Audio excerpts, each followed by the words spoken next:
Good morning to all of you. आज हम शुरू करेंगे पेज नंबर 46, पाठ 8, तितली और कली। हरी डाली पर लगी हुई थी नन्ही सुंदर एक कली। डाली जो है किस रंग की है? हरे रंग की है और उसमें एक सुंदर सी कली लगी हुई है। तो कली क्या होती है? जब कोई फूल खिलता है तो उसके पहले वो कैसा होता है? बंद होता है ना? उसे क्या कहते हैं हम? कली। तितली उससे आकर बोली, तुम लगती हो बड़ी भली। अब तितली क्या हुई? कली के पास आई और उसे क्या बोली कि तुम मुझे बहुत भली लगती हो, बहुत अच्छी लगती हो। अब जागो तुम आंखें खोलो और हमारे संग खेलो। तो तितली उससे क्या बोल रही है कि अब तुम जाग जाओ, अपनी आंखें खोलो और हमारे साथ खेलो। मतलब अब तुम खिल जाओ, है ना? अभी क्या है? वो कली है, ठीक है? तो वो उससे क्या बोल रही है कि तुम आंखें खोलो, मतलब खिल जाओ और फिर हमारे साथ में खेलो। फैले सुंदर महक तुम्हारी, महके सारी गली गली। अब हमें पता है कि जब फूल जो है वो खिल जाता है तो वो महकता है, मतलब उसकी खुशबू आती है।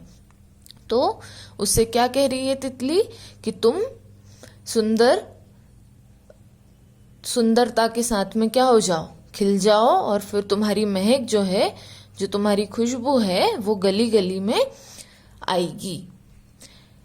कली छिटक कर खिली रंगीली, तुरंत खेल की सुनकर बात। अब जैसे ही कली ने बात सुनी खेलने की तो उसी समय क्या हो गया? वो खिल गई। साथ हवा के लगी भागने, तितली छूने उसे चली। और जब हवा चली तो क्या हो रहा है? फूल जो है वो हवा के साथ में इधर उधर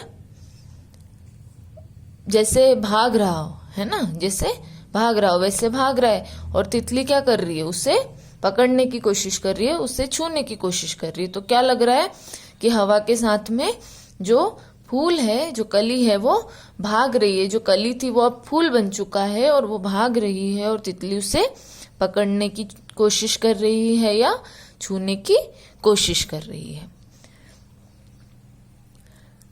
तो ये जो है हमारा पाठ 8 है, तितली और कली।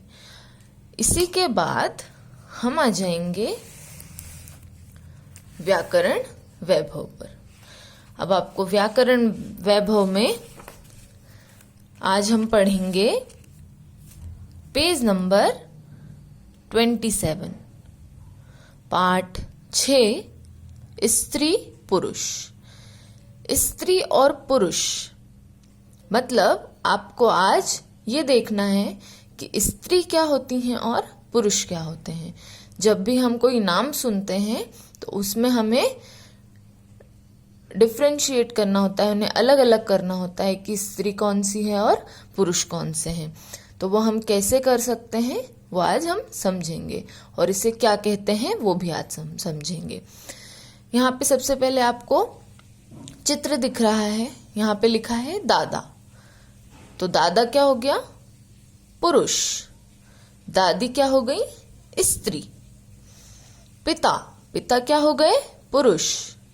माता, माता क्या हो गई? स्त्री। शेर, शेर क्या हो गए? पुरुष। शेरनी क्या हो गई? स्त्री। मुर्गा, मुर्गा कहाँ आएगा? पुरुष में। मुर्गी काय में आएगी? स्त्री में। तो ये जो है हम नाम सुनकर क्या करते हैं? उसे अलग अलग करते हैं, स्त्री या पुरुष में। ऊपर दिए गए शब्दों में दादा, पिता, शेर और मुर्गा पुरुष जाति के शब्द हैं।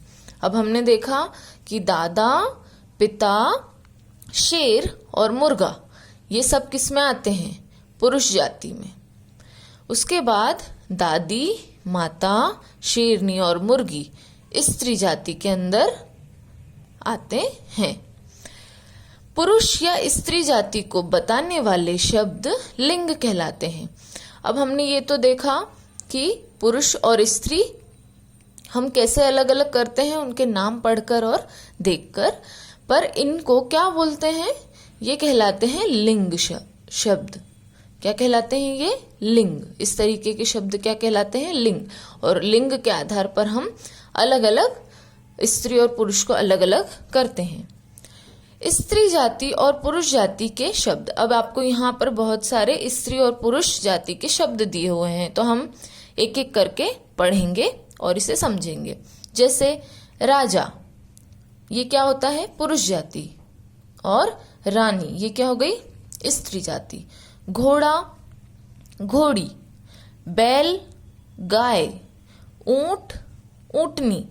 कुत्ता, कुतिया। मोर, मोरनी। बेटा, बेटी। छात्र, छात्रा। शिक्षक, शिक्षिका। नायक, नायिका। गायक, गायिका। नौकर, नौकरानी। तो ये सारे क्या हो गए? इधर जो दिए हैं ये कौन से लिंग हैं? इन्हें, ये सारे लिंग हैं और इन्हें हमने अलग अलग बताया है। ये पुरुष जाति है और ये कौन सी है? स्त्री जाति है। तो अब आपको समझ में आया कि स्त्री जाति और पुरुष जाति क्या होता है और इसे हम क्या कहते हैं? लिंग कहते हैं।